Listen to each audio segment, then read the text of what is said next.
Fotolais, bonjour, bonjour. La princesse est de retour. J'espère que vous allez très bien. Je commence par souhaiter une très bonne et heureuse année à tous mes fans Fotolais et Fotolaises.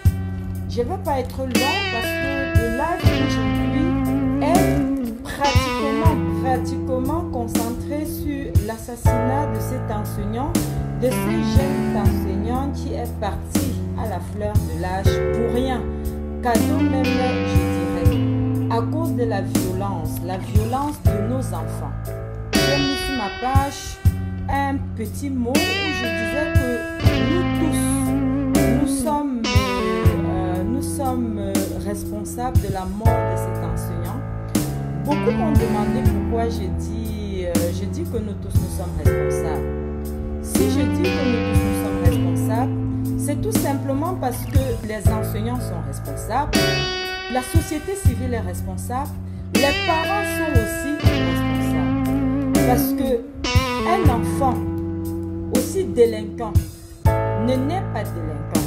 C'est vrai, beaucoup vont dire que c'est le travail du parent d'éduquer son enfant, patati patata et tout. Je n'en disconviens pas.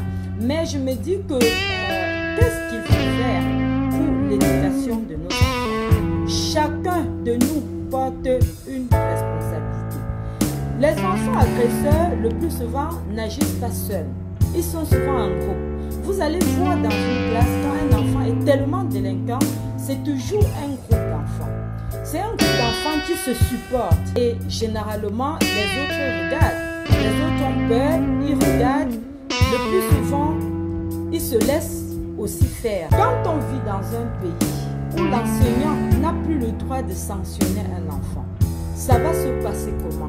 L'éducation de l'enfant est donnée par le parent. Ça, c'est bien vrai. On n'en disconvient pas.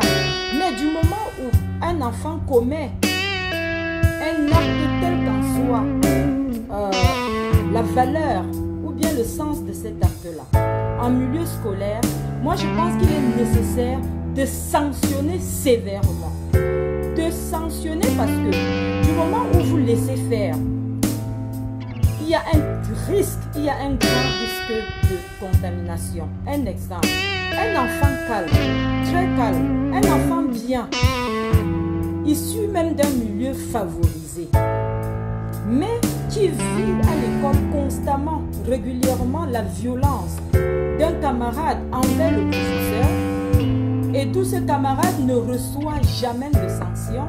À un moment donné, ce sont des adolescents, ce sont des ados, ils ont l'âge de la puberté, ils sont curieux. À un moment donné, cet enfant-là cherche aussi à tester lui aussi ses capacités d'agressivité. Cet enfant-là cherche à expérimenter. Cet enfant-là, à un moment donné, va se dire, ben, tel ou tel a fait ça et il n'a rien eu. Il n'a pas été exclu de l'école et il va l'essayer. Donc c'est important de ne pas laisser à l'école passer l'agressivité des enfants ou la criminalité des enfants, des ados, sans rien faire. Là, le risque, c'est que tout ce qui se passe, les autres oublient. Ça, je ne sais pas si le surveillant général ou même le directeur de l'école ou même cet enseignant, parce qu'à comprendre, à lire tout ce qui se passe, la fin ne commence pas ce jour du drame. Les tensions ont commencé depuis entre l'enseignant et l'élève et rien ne s'est passé entre-temps. Rien, le directeur n'a rien fait. Il n'y a pas eu de réunion de crise, rien du tout. Or, un enfant, un adolescent frustré, agressif, il garde sa colère, il garde sa frustration. Et puis l'émotion s'explose à un moment donné, on ne peut pas le retenir. Donc ce que je pense, ce n'est pas normal de laisser des cas comme ça passer et se dire voilà, l'enseignant s'est chamaillé avec l'élève, c'est passé. Non. Deuxièmement, les enfants agressifs ne devraient pas, comme je viens de le dire, partager une même classe avec des enfants bien, avec des enfants calmes, avec des enfants bien éduqués. Parce qu'au fil du temps, même les parents parents qui ont eu de la peine d'éduquer leurs enfants, à un moment donné, pourront perdre ces enfants-là à cause de la mauvaise compagnie. Mauvaise compagnie, pourquoi? Parce qu'ils sont quand même dans la même classe. Ils sont ensemble toute la journée. Le parent ne peut pas être à la maison et en même temps être à l'école pour contrôler qui marche avec mon enfant, il parle de quoi et ainsi de suite. Là maintenant, les parents ont aussi une responsabilité par rapport à l'agressivité des enfants. Chez nous, il y a beaucoup de parents qui, par frustration ou parce qu'ils ont honte ou parce qu'ils se sentent blessés, préfèrent nier, préfèrent ne même pas accepter le tort de leur enfant. Beaucoup de parents chez nous se comportent ainsi et ils ne vont pas accepter que leur enfant vole, ils ne vont pas accepter que leur enfant est agressif, ils ne vont pas accepter que l'enfant a insulté le professeur et tout pour couvrir leur image au monde. Mais le conseil que j'aimerais donner ici à ce parent-là, chers parents, même quand votre enfant est coupable, vous savez très bien que l'enfant est coupable et que vous essayez de couvrir cet enfant. Ce n'est pas une façon d'aimer cet enfant. Au contraire, vous poussez cet enfant vraiment au fond du gouffre, comme on dit là. Puisque l'enfant, à un moment donné, ne sait plus qu'est-ce qui est bien pour lui, qu'est-ce qui n'est pas bien. Qu'est-ce qu'il fait de bien, qu'est-ce qu'il fait de mal. Il réagit comme il entend. De toute façon, il se dit, papa me supporte, maman me supporte, maman me couvre, mes parents ne pourront pas accepter ce qu'on dit de moi. Là, ça ne marche pas. Ça ne marche pas. En tant que parent, il faut être à mesure de reconnaître les oreilles de vos enfants, de reconnaître, de lire l'agressivité de vos enfants, de lire la criminalité de vos enfants, d'accepter, de dialoguer avec votre enfant et posément lui demander pourquoi il fait ça. Pourquoi? Et si vous les parents, je comprends qu'à un moment donné, le parent peut être débordé. Le parent peut être débordé de la situation et ne plus savoir quoi faire. Mais si vous traversez cette situation-là, que de laisser un criminel, que de construire peu à peu, de fabriquer un délinquant pur, demandez de l'aide. Demandez de l'aide parce que je pense que dans les écoles, je crois que dans les lycées ou au Cameroun, nous avons les auxiliaires de vie scolaire. Ces personnes-là qui peuvent vous aider face à un enfant où vous avez perdu le contrôle. Que de couvrir cet enfant, mieux demander de l'aide. Essayez de coopérer avec l'école, coopérer avec l'établissement. Parce que l'école de son côté doit prendre ses responsabilités. Ce n'est pas parce que l'école a un regard, je ne sais pas, l'école ne voudrait pas, ou bien l'enseignant ne voudrait pas se faire frustrer par un enfant. Ça, on comprend bien. Mais l'école de son côté doit prendre ses responsabilités. Il est donc toujours nécessaire de responsabiliser ses enfants. Chicoter l'enfant, ce n'est pas ça qui éduque l'enfant à l'école. Moi, je parle là maintenant du lycée. Amener un enfant chez le surveillant général, le faire chicoter, passer un savon, c'est pas ça l'éducation d'un enfant. Parlez à l'enfant, même l'école. Le temps que vous prenez pour chicoter un enfant délinquant, convoquez une réunion, parlez à cet enfant, essayez de dessiner la faute de cet enfant. Essayez de lui expliquer ce qu'il a fait de mauvais. Essayez de lui expliquer la gravité de son acte que de le chicoter. Parce que chicoter, comme je venais de dire, c'est pas tout, c'est pas la solution. Et beaucoup vont dire que, ok, c'est pas à l'école d'éduquer un enfant. Je suis d'accord, c'est pas l'école qui doit éduquer un enfant. Parce que l'école, on va à l'école pour apprendre le français, les mathématiques, l'orthographe, je ne sais pas quoi. Mais l'école aussi, il est pour beaucoup en ce qui concerne l'éducation d'un enfant. Un professeur s'est levé bagarrer avec un enfant. C'est pas déjà normal. C'est pas normal. Vous pouvez faire qu'un enfant délinquant, un enfant qui peut porter main à un professeur, ce n'est plus un enfant qui peut partager la classe avec d'autres enfants. Ce n'est plus un enfant à maîtriser, ce n'est plus un enfant à contrôler. Vous comprenez de quoi je parle? Un enfant qui porte main sur un enseignant, ce n'est plus un élève. cet enfant-là a dépassé le cadre de l'élève. Et en même temps, vous le laissez dans une classe avec des enfants vraiment bien dressés, bien posés. Il y a des risques que ces enfants bien éduqués copient en bonne et due forme le mauvais comportement de cet enfant. Je ne sais pas s'il y a de centres d'éducation des enfants délinquants ou aussi criminels au Cameroun. Et même s'il n'y en a pas, il est temps de créer ce centre-là. Un enfant, comme je dis, qui s'élève et qui pose main sur un professeur ne devrait plus partager une salle de classe avec les autres élèves. Parce que c'est un enfant qui n'a pas de contrôle. Et un enfant qui tape sur son professeur peut bien taper sur sa maman, peut bien taper sur son papa. Donc c'est un enfant qui a perdu, qui n'a pas de contrôle. Ce n'est même pas d'ailleurs un enfant. Il peut être, je ne sais pas, sur la prise des stupéfiants, il peut être sur la prise des drogues, il peut être. Vous voyez ce qui se passait à l'école, au lycée Leclerc dernièrement. Il y a eu un contrôle où on a sorti plein de couteaux dans les sacs d'école des enfants. Vous comprenez? Pourquoi?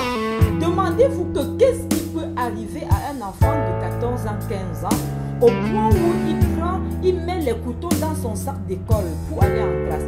Parce que là, en ce moment, vous regardez que le professeur est décédé, l'enseignant est décédé. Ce garçon pouvait aussi assassiner un de ses camarades. Vous comprenez? Il pouvait aussi assassiner un de ses camarades. D'où je trouve la nécessité de sortir tous ces délinquants de toutes les salles de classe. Je ne veux pas pour ici dire qu'on ne doit pas donner une chance à ces enfants délinquants. Ils n'ont que 14 ans, ils n'ont que 15 ans. Donc moi je pense que leur vie n'est pas foutue. C'est des enfants qu'on peut encore récupérer. Excusez-moi du thème, hein. Moi je pense que c'est des enfants qu'on peut encore récupérer. Et pour ceux qui ne font que lancer la responsabilité sur le parent, je ne suis pas d'accord. Il est bien vrai, beaucoup de parents négligent l'éducation de leurs enfants. Là, je reconnais cela. Ne négligez pas qu'il y a aussi un certain nombre de délinquants, de jeunes, d'adolescents là dehors qui tapent même, qui frappent même sur leurs parents. Donc la maman n'a même pas droit à la parole dans la maison. Ces enfants-là, on ne doit pas les mélanger dans une salle de classe avec un professeur normal qui n'est pas costaud comme ça, qui peut bien borser cet enfant-là. On ne doit pas les mettre dans une salle de classe avec des enfants issus d'une bonne éducation, avec des enfants calmes, avec des enfants posés. Parce que même moi, en tant que parent, je trouve déjà très risqué d'envoyer mon enfant dans une salle de classe à l'école, sachant que mon enfant partage une salle de classe avec un enfant criminel. Ce n'est pas normal. J'ai suivi une vidéo, je peux vous faire écouter, où je crois que c'est le proviseur du lycée Leclerc, disait que quand on exclut un enfant, le parent va contester, le parent va faire ci, le parent va faire ça. Ce n'est pas aux parents de dire à l'école, de donner les ordres à l'école comment travailler. Moi, je pense que ce n'est pas le rôle du parent. On ne peut pas dire qu'on a exclu un délinquant et que le parent est venu supplier que voilà, on reprenne son enfant. Non. Un parent qui est incapable d'éduquer son enfant doit demander de l'aide. Comme je le dis, il y a des auxiliaires de vie scolaire au Cameroun aussi qui peuvent accompagner ce parent désespéré. Les enfants qui prennent la drogue, chez nous, dans les écoles, les enfants entrent dans les salles de classe avec la drogue. Où est parti le contrôle? À notre époque, ce n'était pas comme ça. Ce n'était pas comme ça. On ne peut pas non plus, je ne suis pas là en train de rejeter la faute aux autorités ou aux enseignants ou à l'école. C'est à nous, parents, d'éduquer nos enfants.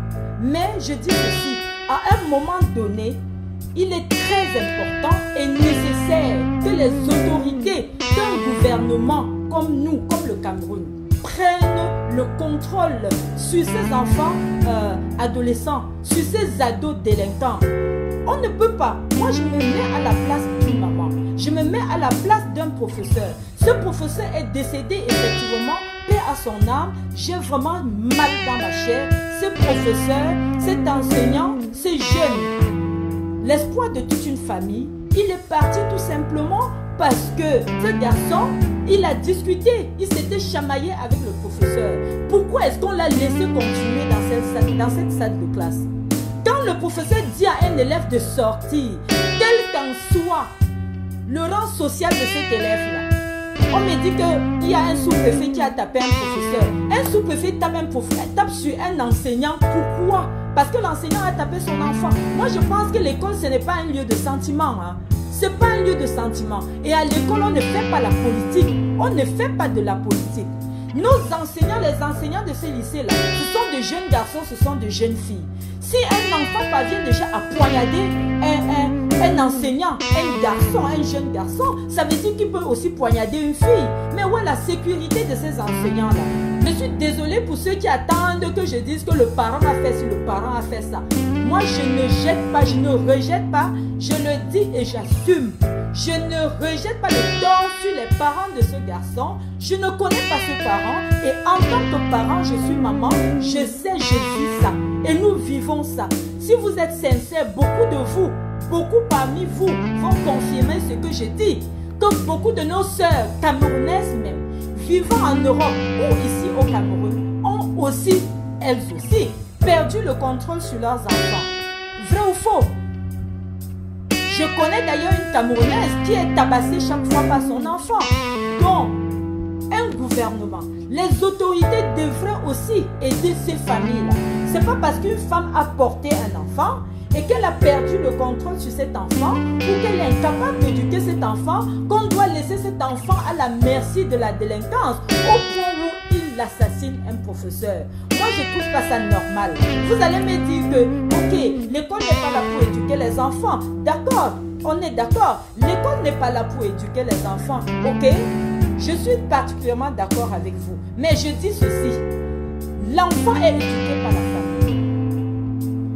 Comment une famille qui n'est même pas elle-même déjà éduquée va pouvoir éduquer un enfant?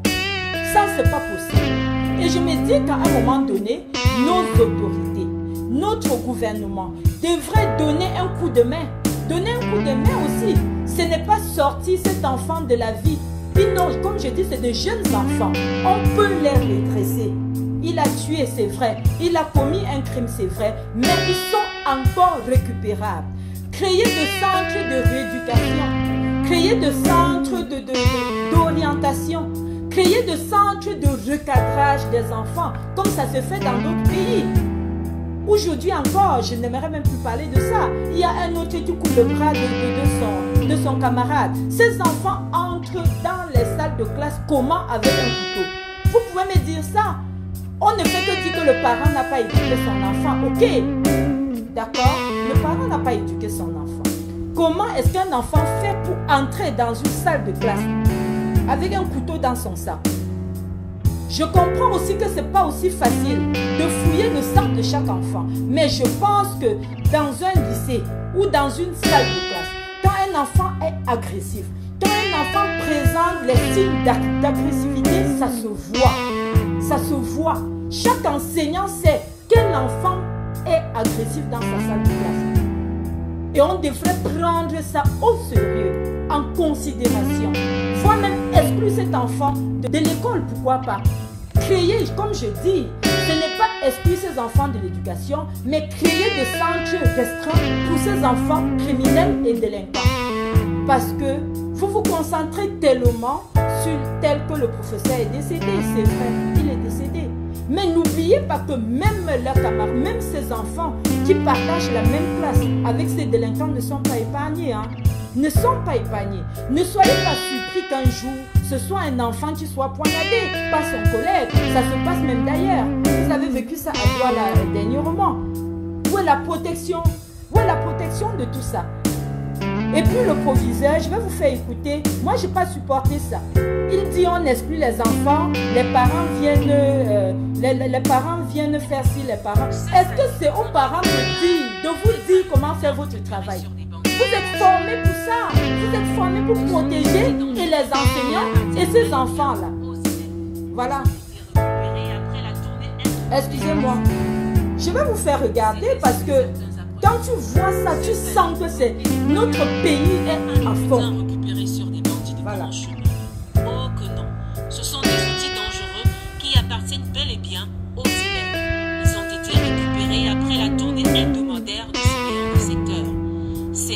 que certains apprenants frustrés règlent leur compte au corps enseignant.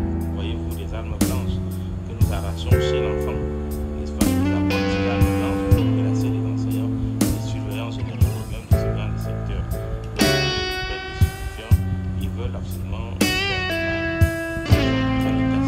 Et qu'est-ce qui peut bien justifier une telle violence vis-à-vis des enseignants? Ça peut être, par exemple, cette catégorie d'élèves qui refusent de faire le ménage. Et au moment où on leur demande de le faire devant leurs camarades, ça ne passe pas. Ils n'acceptent pas. Venir régler le compte d'un encadreur qui a peut-être traduit, n'est-ce pas, un enfant au conseil de discipline. Ils viennent dans le conseil de discipline. Lorsqu'on essaie de les exclure, ils brandissent ces armes. Il faut que les arracher. Donc c'est le paradoxe parce qu'en dehors des enseignants, il y en a qui sont plus forts, qui sont plus qui agressent même les camarades. Et ça, nous devons encadrer tout le monde sur la sécurité. Si on traduit un enfant au conseil de discipline, contester la sanction du conseil de discipline. C'est pour cela que nous déplorons, c'est ce que nous déplorons dans nos vies. Vous avez écouté. C'est pas normal dans un pays. C'est pas normal. Vous voyez un enfant qui sort un couteau d'un mètre de son sac. On dit on le traduit au conseil de discipline. Le parent vient contester. Le parent conteste et vous les décideurs, vous acceptez mettre cet enfant. Vous acceptez que cet enfant continue dans la même classe, sachant que ses camarades sont en danger, les professeurs, les enseignants sont en danger. C'est pas normal. Après, vous rejetez la faute chez le parent. C'est pas parce que le parent vient contester, le parent protège son enfant, le parent n'accepte pas que son enfant est délinquant et vous le laissez faire. Le parent n'a pas été formé pour éduquer un enfant dans le milieu scolaire. Maintenant, dans la famille, si l'éducation familiale échoue, il y a encore le côté scolaire où un éducateur peut décider de récupérer un enfant. C'est pas qu'on laisse tout aller. Je ne parle pas politique, il ne faut pas prendre mes propos pour mélanger. Moi, je parle de ce qui se passe. Je parle de la vie sociale en général. Je parle des faits divers. Donc ne prenez pas ça pour aller faire la politique. Je ne suis pas politicienne, je vous répète ça et je ne fais pas de la politique. Et tabasser ses enfants à l'école ne résout aucun problème. Parce que généralement chez nous, dès qu'un enfant a un problème, on l'amène, soit je crois que c'est chez le surveillant général, on le chicote. La chicote là ne résout aucun problème. Le problème c'est parler, c'est pédagogique. Vous êtes formés pour ça. Créer de bureaux, créer de centres de rééducation de ces enfants, créer de centres de recadrage, créer de centres d'écoute pour ces enfants. Ne croyez pas que cet enfant a tué ce professeur, ça me fait très mal, mais j'ai en même temps pitié de cet enfant, parce que c'est un enfant perdu. Je ne pense pas qu'un enfant de 14 ans ou 15 ans décide de s'élever et de foutre la merde dans sa vie, non. Ça veut dire que nous, les adultes, on a raté quelque chose sur l'éducation de cet enfant-là. Il y a eu des signaux qu'on n'a pas vus sur l'éducation de cet enfant. Et à la fin, l'enfant est victime, nous sommes victimes. Parce que lui, il va en prison à 15 ans. Où est son avenir, cet enfant-là? Nous ne vivons plus l'époque du 21e siècle. Les temps ont changé. Les enfants ne sont plus comme avant, c'est ce que vous ne comprenez pas. Les enfants ne sont plus prêts à accepter le langage des anciens. Qu'on nous racontait avant, nous on écoutait. Les enfants n'ont plus l'intention de baisser les bras quand on les crie dessus. C'est ça que vous n'avez pas compris. Les enfants d'aujourd'hui ne sont plus comme les enfants de 2010. L'Internet a foutu nos valeurs en l'air. C'est à nous de nous adapter au système actuel. Et même le gouvernement, il ne faut pas accuser le gouvernement. Le gouvernement ne peut pas tout faire. Tout le monde peut apporter quelque chose à la société. N'attendez pas que le gouvernement fasse ce que le gouvernement fasse ça, non. Quand vous habitez un quartier et que vous savez que vous avez un enfant spécialement violent, flattez cet enfant, même en tant que voisin. Je sais que beaucoup de vous vont dire, oh la photoleuse raconte quoi, blablabla. Moi je m'en fous. Vous savez que quand j'ai dit, je dis. C'est pour cela que je ne me connecte pas pour faire le blablabla. là, je me connecte quand c'est important. Je dis bien, je répète, chaque personne, moi j'écris un peu, j'écris un peu. Excusez-moi, supportez que je crie parce que j'aime mal. Quand vous habitez un quartier, moi je dis chaque personne peut contribuer au bien-être de la société. Vous allez me demander pourquoi. Je m'explique et je vous explique comment est-ce que ça peut se passer. Comment est-ce que vous pouvez sauver une famille. Je vous explique comment est-ce que vous pouvez aider quelqu'un sans dépenser de l'argent. Puisque vous avez un langage, on dit on n'a pas d'argent, on n'a pas d'argent. L'argent ne fait pas tout. L'argent ne fait pas tout. On n'achète pas l'éducation. Voilà. Je vous donne un exemple. Vous habitez un quartier populaire ou bien sous-quartier, on s'en fout. Vous avez un voisin qui a un enfant adolescent, je ne sais pas de 15 ans, de 12 ans, de 14 ans, et qui est très très agressif. Vous êtes convaincu et vous savez que cet enfant est très agressif. Vous avez vécu plusieurs fois les scènes de cet enfant envers ses parents. Vous avez vécu comment les parents ont perdu l'espoir sur cet enfant. Comment les parents sont à bout de leur effort. Vous, voisins, vous, passants, vous pouvez aider ces parents-là et aider même cet enfant-là. Demandez-moi en quoi faisant. Beaucoup de parents ne savent pas éduquer l'enfant. Beaucoup de parents ne savent pas communiquer avec l'enfant. Beaucoup de parents ne savent pas écouter l'enfant. Beaucoup de parents pensent que c'est la chicotte qui éduque l'enfant. Mais je vais vous dire, un enfant têtu, agressif, délinquant, quelle qu'en soit sa délinquance, il y a des manières de le ramener. Il y a une manière de lui parler. Il y a une technique de lui faire sortir ce qui lui rend aussi furieux. Et tout le monde peut vous dire, même les psychologues vont vous dire, les enfants adolescents violents ont toujours un problème. Ils ont un mal-être. Il faut chercher à savoir quel est son problème. Parlez avec lui, même si ce n'est pas votre enfant. Demandez-lui par exemple que m'épaule, ou bien je ne sais pas, le prénom des garçons m'échappe, il me faut accoucher un garçon. Hein? Il me faut accoucher un garçon pour connaître le prénom des garçons. Voilà, demandez-lui par exemple qu'à l'un, voilà, j'aimerais te parler. Est-ce que tu peux m'accorder 2 minutes? Je dis, ce n'est pas votre enfant, écoutez bien. C'est l'enfant du voisin.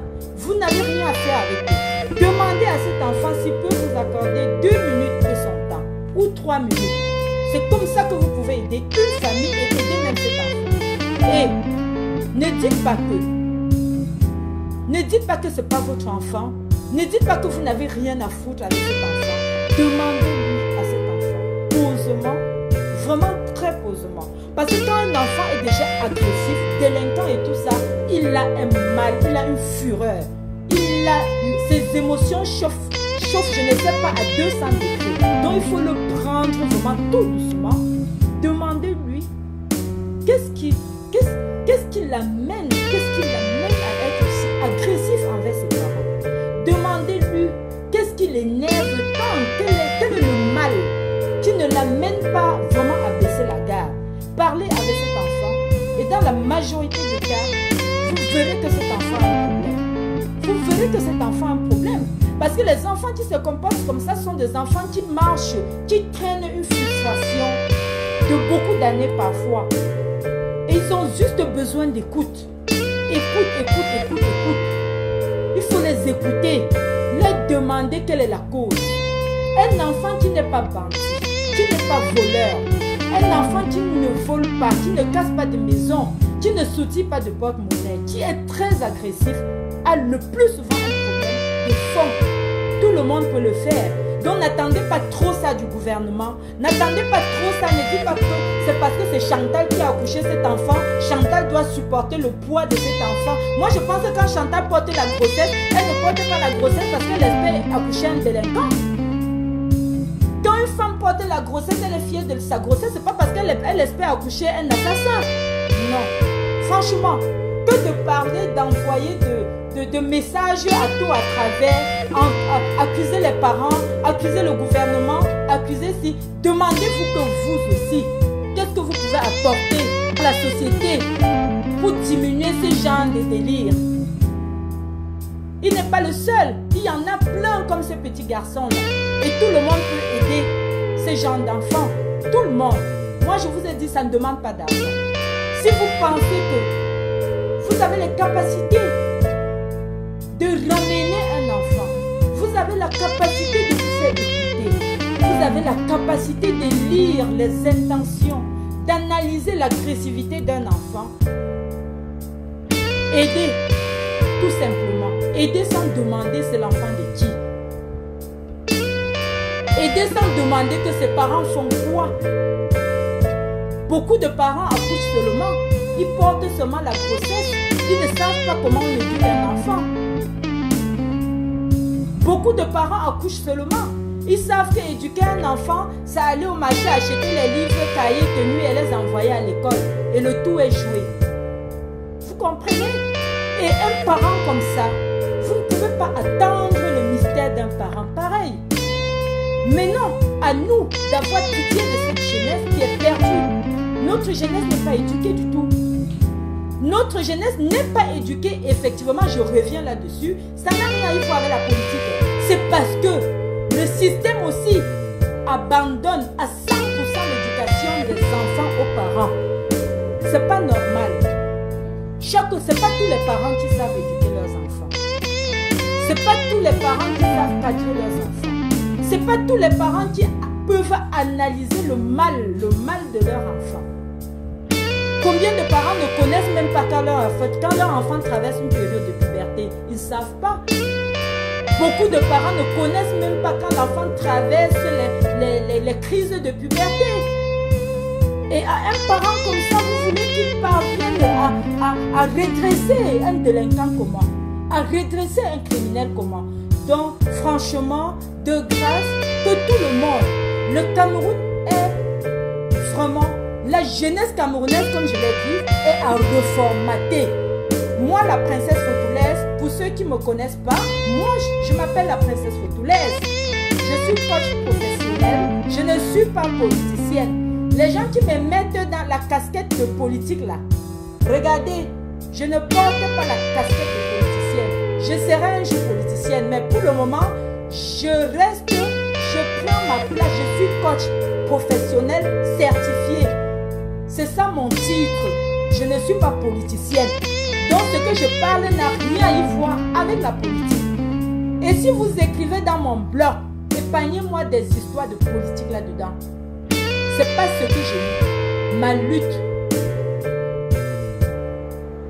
c'est le bien-être de tout le monde. Et c'est de ça que je parle. Avec l'internet, on ne fait plus les enfants. Hein. Les enfants ne connaissent plus ce que c'est que la société. Hein.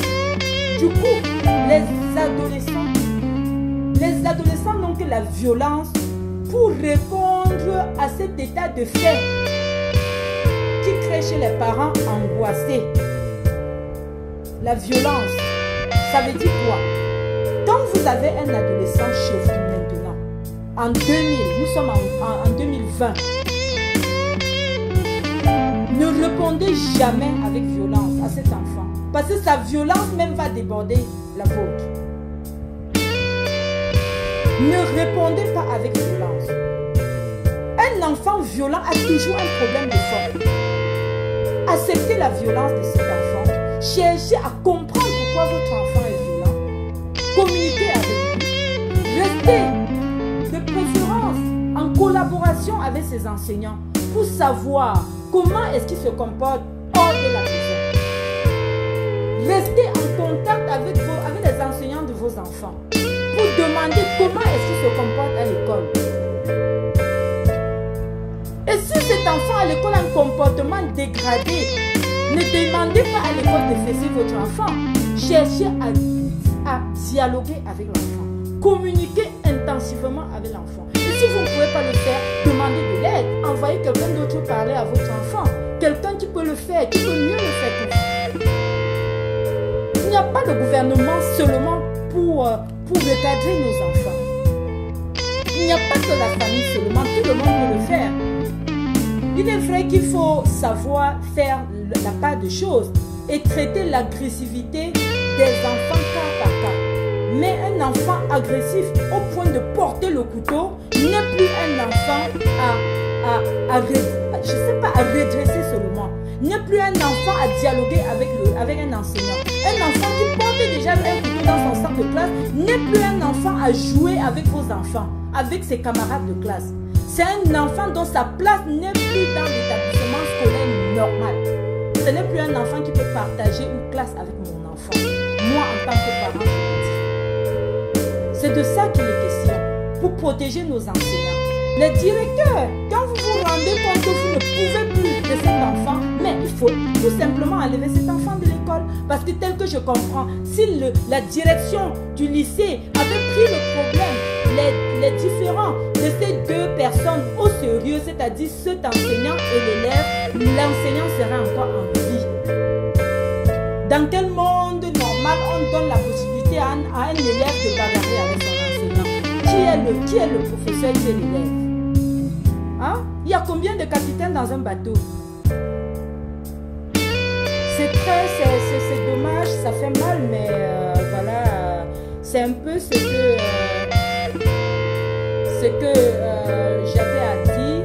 Déjà, comme je le dis, un ado qui devient insolent envers son professeur, un ado qui se met en colère pour un oui ou pour un non, un ado qui, juste pour une question posée, devient très agressif, est vraiment à prendre au sérieux. Un ado qui s'oppose à tout dans une salle de classe, un ado qui s'oppose aux décisions de son professeur, de son enseignant, un ado qui s'oppose aux décisions du surveillant général, un ado qui s'oppose aux décisions du directeur, devrait tout simplement être exclu du collège. C'est aussi ça, simple que ça.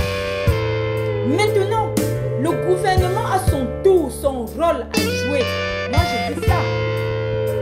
Il y a des enfants qui n'acceptent jamais, qui ne disent jamais oui ou non. Mais ces enfants-là ne sont pas aussi à jeter. Excusez-moi, parce qu'il ne faut pas mal me comprendre. Ces enfants ne sont pas à jeter, parce que je sais que vous êtes, je ne sais pas à combien vous me suivez. Ces enfants et ses parents ont besoin d'aide. Donc, ce que le gouvernement peut faire pour aider ces familles-là, c'est de créer un centre pour ces enfants hyper délinquants. C'est de créer un centre pour ces ados hyper agressifs qui pourront passer leur journée avec des éducateurs vraiment qualifiés et forts physiquement pour pouvoir casser leur agressivité là. C'est ce qu'il faut faire. Voilà, moi c'est ce que j'avais à dire. Vraiment désolée, je me sens mal, comme je dis, je me sens très mal à la place de la famille de cet enseignant, sincère condoléances. Et en même temps, je me sens mal à la place des parents de ces délinquants. Parce que je n'aimerais pas être dans la peau d'une maman. Je n'aimerais pas être dans la peau de cette maman qui porte un enfant 9 mois de grossesse, qui l'élève pendant 15 ans et qui commence à assassiner les gens. Non, ça fait mal. Donc du coup, comprenez que cette femme n'a pas porté son enfant et dit je porte pour accoucher assassin. Non, non. Aucune femme ne pense à ça. Et généralement, c'est de familles qui ont besoin d'aide. Et nous tous, nous pouvons aider ces familles-là. Nous pouvons les aider. Nous pouvons aider ces enfants-là. Ne regardons pas seulement, ne fermons pas les yeux disant que ce ne sont pas nos enfants. Non. Chaque enfant a besoin d'aide. Regardez un garçon de 14 ans, il connaît quoi? Il prend déjà la drogue. Il marche avec les couteaux. Il viole même les enseignants. Ils font tout. Vous pensez qu'est-ce qui n'a pas marché? Vous allez me dire que le système ne fait rien pour la jeunesse. Ok, j'accepte, le système ne fait rien pour la jeunesse. Tout le monde le dit. Mais nous faisons quoi? Toi, tu fais quoi pour la jeunesse? Il n'y a pas que le système, il n'y a pas que le gouvernement. Moi, j'aimerais que chacun fasse quelque chose à son niveau. Même sensibiliser, ça travaille. Pour clôturer mon live, je conseille, parce que dans ma famille particulièrement, j'ai beaucoup d'enseignants, sincères condoléances. Et si j'ai un conseil à donner aux enseignants, c'est de ne jamais faire le pas de fer avec un adolescent agressif. un adolescent agressif est très très dangereux. Peut-être vous le voyez, il n'y a plus d'enfants. Un adolescent agressif n'est pas un enfant. C'est d'ailleurs même quelqu'un à beaucoup craindre. Je répète encore, si j'ai un conseil à donner aux enseignants, ne faites plus jamais le bras de fer avec les adolescents agressifs. N'oubliez pas qu'il y a un truc, je ne sais pas moi qui vous dis, allez sur Google, tout le monde est libre de lire. N'oubliez pas que parmi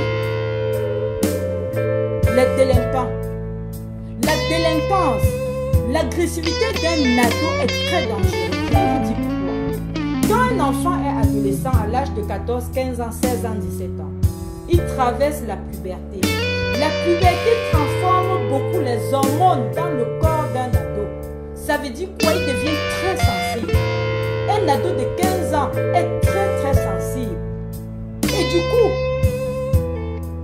la transformation d'hormones vient s'ajouter l'agressivité, vient s'ajouter la délinquance, mais il perd ses sens.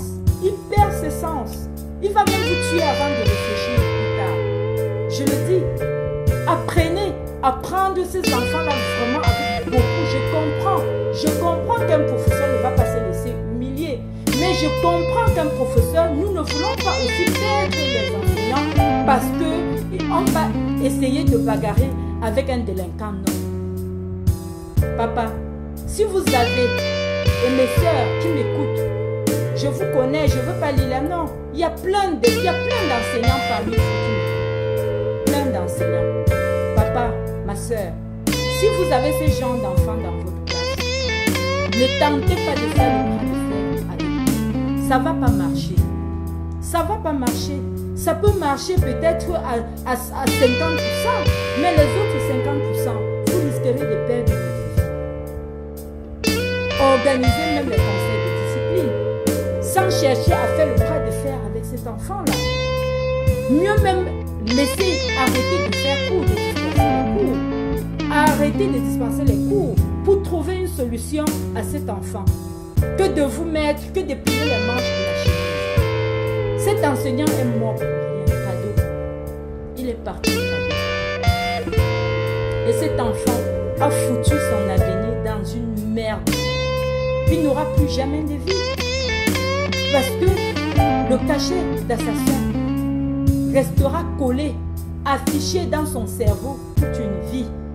C'est de ça qu'il est question. Voilà. Merci pour tous ceux qui m'ont suivi. Je ne vais pas être long, je suis un peu fatiguée. J'ai passé une journée assez difficile. Et déjà, ça va faire près d'un mois, je n'ai pas fait de live.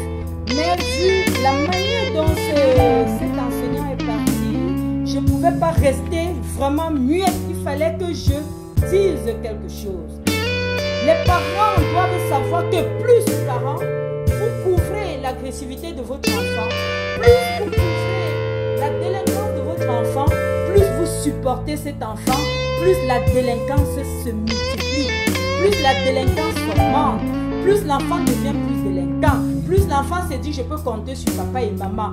Donc franchement, ça ne vaut pas la peine. Ça ne vaut pas la peine. Quand vous avez un enfant délinquant, demandez de l'aide. Acceptez que votre enfant vous a dépassé et demandez de l'aide. C'est de ça qu'il est question. Je souhaite abandonner son ado. Vous êtes d'accord avec moi, non? Je dis je vais quitter, mais ça me fait tellement mal. Ça fait tellement mal parce que pourquoi cet enfant peut gâter sa vie, son avenir? Pourquoi ces jeunes instituteurs, un bon danseur, un bel homme en plus, hein? Un père de famille, l'espoir de toute une famille, peut mourir pour une histoire banale, aussi banale. Ça fait très mal. Et de l'autre côté, aucun parent ne veut perdre son enfant dans cette condition. Aucun parent non plus ne souhaite abandonner son ado, même dans les cas les plus extrêmes, même dans les cas les plus pires. Alors, en ce moment-là, réunissons-nous tous, encadreurs, autorités, société civile, les parents, pour un peu améliorer la conscience de notre jeunesse. La conscience, parce que notre jeunesse n'a plus de conscience. Il faut les reformater. Le reformatage là ne demande pas la chicotte, hein. C'est la pédagogie. Si les parents prennent du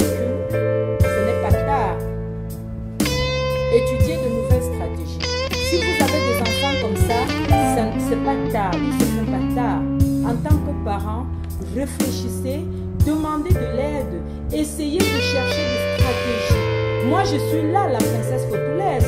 Je me propose même. Je me propose. Merci à vous. Merci. C'était la princesse Fotulaise, la coach, votre motivatrice coach. Alors, je profite de l'occasion pour dire bonjour à tous ceux qui étaient connectés. Les Français qui m'ont écouté, les Italiens, les Allemands, les Hambourgeois. La princesse, votre princesse vous adore. Voilà les bisous. Et je suis toujours au Cameroun. Pour mes fans qui ne me voient pas au Cameroun, je m'en excuse vraiment. J'ai trop de travail, mais je vous aime tous. Je vous ai là ici. Vous êtes ici, hein?